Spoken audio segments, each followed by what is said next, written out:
नारगोल शिविर में आपने कहा कि योग के आसन, प्राणायाम, मुद्रा और बंध का आविष्कार ध्यान की अवस्थाओं में हुआ तथा ध्यान की विभिन्न अवस्थाओं में विभिन्न आसन व मुद्राएं बन जाती हैं जिन्हें देखकर साधक की स्थिति बताई जा सकती है।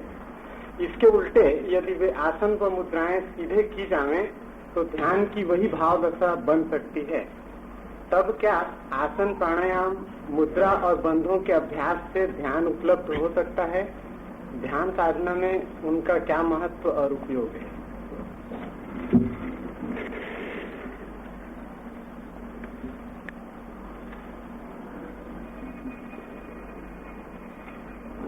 प्रारंभिक रूप से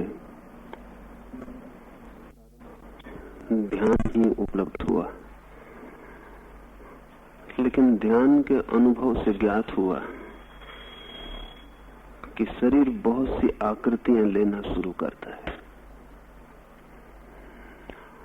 असल में जब भी मन की एक दशा होती है तो उसके अनुकूल शरीर भी एक आकृति लेता है। जैसे जब आप प्रेम में होते हैं तो आपका चेहरा और ढंग का हो जाता है, जब क्रोध में होते हैं तो और ढंग का हो जाता है। जब आप क्रोध में होते हैं तब आपके दांत भिज जाते हैं, मुट्ठियां बंध जाती हैं, शरीर लड़ने को या भागने को तैयार हो जाता है।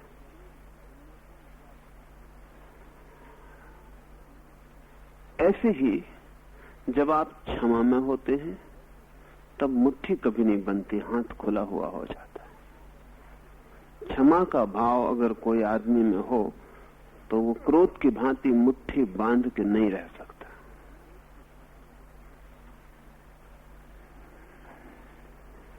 जैसे मुट्ठी बांधना हमला करने की तैयारी है, ऐसा मुट्ठी खोल के खुला हाथ कर देना हमले से मुक्त करने की सूचना है।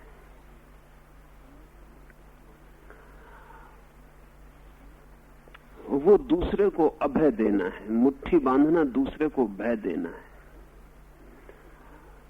शरीर एक स्थिति लेता है क्योंकि शरीर का उपयोग ही यही है कि मन जिस अवस्था में हो, शरीर तत्काल उस अवस्था के योग तैयार हो जाए। शरीर जो है अनुगामी है, वो पीछे अनुगमन करता है। तो साधारण स्थितियां तो हमें पता है कि एक आदमी क्रोध में क्या करेगा, ये भी पता है कि प्रेम में क्या करेगा, ये भी पता है कि श्रद्धा में क्या करेगा, लेकिन और गहरी स्थितियों का हमें कोई पता नहीं। जब भीतरी चित्त में वे गहरी स्थितियां पैदा होती तब भी शरीर में बहुत कुछ होता है। मुद्राएं बनती हैं जो कि बड़ी सूचक है, जो भीतर की खबर लाती है। आसन भी बनते हैं जो कि परिवर्तन के सूचक है। असल में भीतर की स्थितियों की तैयारी के समय तो बनते हैं आसन, और भीतर की स्थितियों की खबर देने के समय बनती हैं मुद्राएं। भीतर जब एक परिवर्तन चलता है तो शरीर को भी उस नए परिवर्तन के योग्य एडजस्टमेंट खोजना पड़ता है। अब भीतर यदि कुंडलनी जाग रही है तो उस कुंडलनी के लिए मार्ग देने के लिए शरीर आड़ा तिरछा न मालूम कितने रूप लेगा। वो मार्ग कुंडलनी को भीतर मिल सके, इसलिए शरीर की रीढ़ बहुत तरह के तोड़ करेगी। जब कुंडलनी जाग रही है तो सिर भी विशेष स्थितियां लेगा। जब कुंडलनी जाग रही है तो शरीर को कुछ ऐसी स्थितियां लेनी पड़ेंगी जो उसने कभी नहीं ली। अब जैसे जब हम जागते हैं तो शरीर खड़ा होता है या बैठता है। जब हम सोते हैं तब खड़ा और बैठा नहीं रह जाता, उसे लेटना पड़ता है। समझ लें एक आदमी ऐसा पैदा हो जो सोना न जानता हो जन्म के साथ, तो वो कभी लेटेगा नहीं। 30 वर्ष की उम्र में उसको पहली दफे नींद आए तो वो पहली दफे लेटेगा, क्योंकि उसके भीतर की चित्त दशा बदल रही है और वो नींद में जा रहा है। तो उसको बड़ी हैरानी होगी कि ये लेटना अब तक तो कभी घटित नहीं हुआ। आज वो पहली दफे लेट क्यों रहा? अब तक वो बैठता था, चलता था, उठता था, सब करता था, लेटता भर नहीं था। अब नींद की स्थिति बन सके भीतर, इसलिए लेटना बड़ा सहयोगी है, क्योंकि लेटने के साथ ही मन को एक व्यवस्था में जाने में सरलता हो जाती।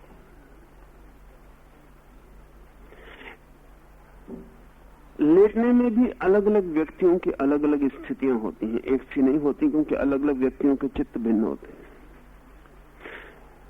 जैसे जंगली आदमी तकिया नहीं रखता है, लेकिन सभ्य आदमी बिना तकिए के नहीं सो सकता। जंगली आदमी इतना कम सोचता है कि उसके सिर की तरफ खून का प्रवाह बहुत कम होता है, और नींद के लिए जरूरी है कि सिर की तरफ खून का प्रवाह कम हो जाए। अगर प्रवाह ज्यादा है तो नींद नहीं आएगी, क्योंकि सिर के स्नायु शिथिल नहीं हो पाएंगे, विश्राम में नहीं जा पाएंगे, उनमें खून दौड़ता रहेगा। इसलिए आप तकिए पे तकिए रखते चले जाते हैं। जैसा आदमी शिक्षित होता है, सुसंस्कृत, तकिए ज्यादा होते जाते हैं, क्योंकि गर्दन इतनी ऊंची होनी चाहिए कि खून भीतर न चला जाए सिर के। जंगली आदमी बिना इसके सो सकता है। ये हमारे शरीर की स्थितियां हमारे भीतर की स्थितियों के अनुकूल खड़ी होती हैं। तो आसन बनने शुरू होते हैं तुम्हारे भीतर की ऊर्जा के जागरण और विभिन्न रूपों में गति करने से। विभिन्न चक्र भी शरीर को विभिन्न आसनों में ले जाते हैं, और मुद्राएं पैदा होती हैं। जब तुम्हारे भीतर एक स्थिति बनने लगती है, तब भी तुम्हारे हाथ, तुम्हारे चेहरे, तुम्हारे आंख की पलकों, सबकी मुद्राएं बदल जाती।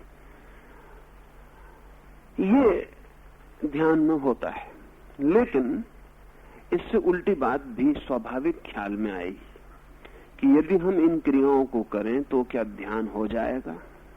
इसे थोड़ा समझना जरूरी है।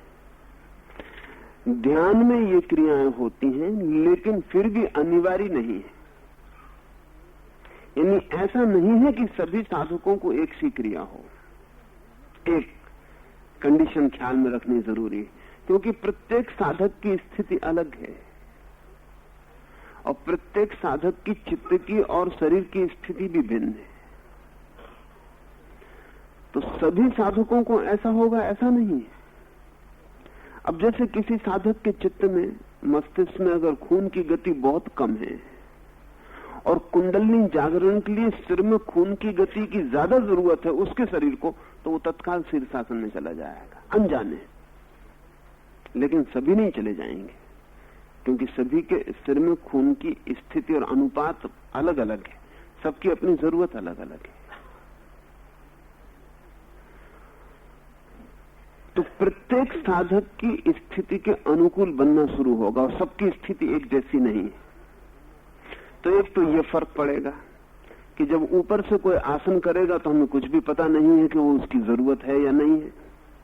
कभी सहायता भी पहुंचा सकता है, कभी नुकसान भी पहुंचा सकता है। अगर वो उसकी जरूरत नहीं है तो नुकसान पड़ेगा,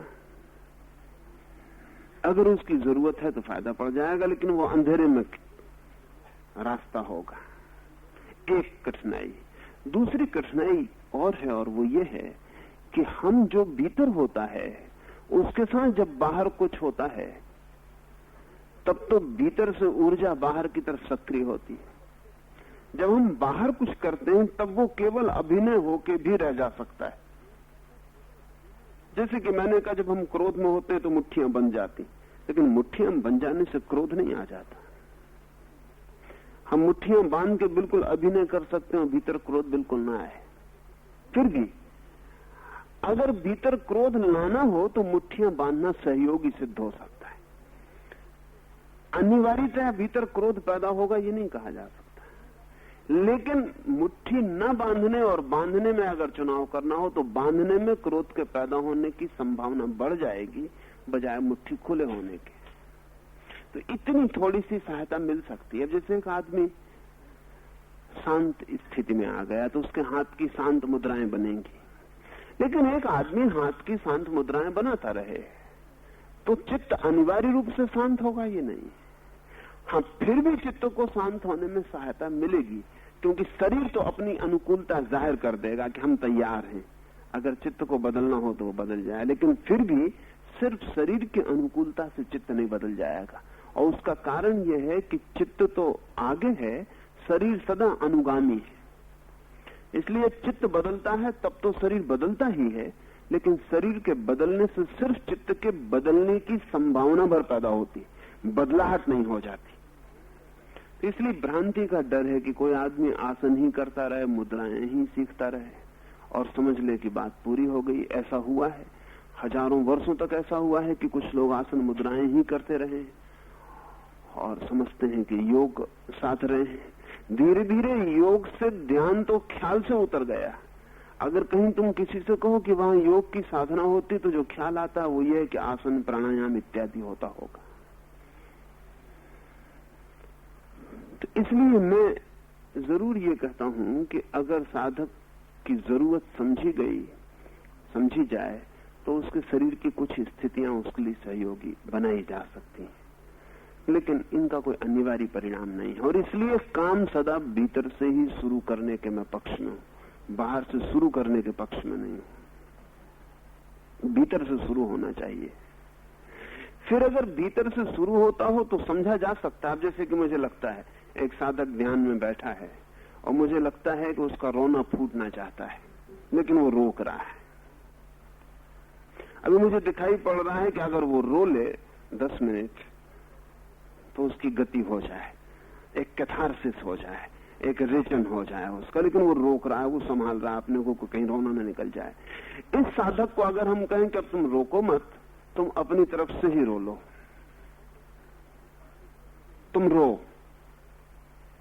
तो ये 2 मिनट तक तो अभिनय की तरह रोएगा। 30वें मिनट से इसका रोना सही और ठीक हो जाएगा, ऑथेंटिक हो जाएगा, क्योंकि रोना तो भीतर से फूटना ही चाह रहा था, ये रोक रहा था।